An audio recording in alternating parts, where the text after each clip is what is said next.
The next type of CNC machine is the open and closed control loop machines. Let's discuss about open loop system first. Here, the command for movement of the slides are given to the stepper motor. Now this stepper motor is a DC motor that moves in discrete steps. They have multiple coils that are organized in groups called phases. By energizing each phase in sequence, the motor will rotate one step at a time. With a computer-controlled stepping, you can achieve very precise positioning and speed control.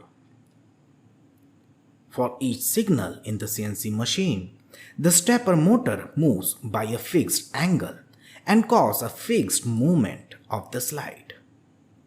The command determines the amount of movement of the tool or the workpiece. There is no surety that the correct position is reached. Any possible error cannot be detected and corrected. The load torque due to cutting forces, the backlash in the lead screw, may cause error in the actual position reached. Hence, this system is more suited for cases with no resisting force. The next system is the closed loop system. The closed loop system is provided with a feedback system. The feedback loop gives the information about the error in the position reached.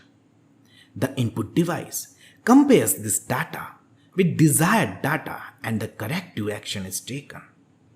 The corrected signal to the servo motor ensures that the position is reached.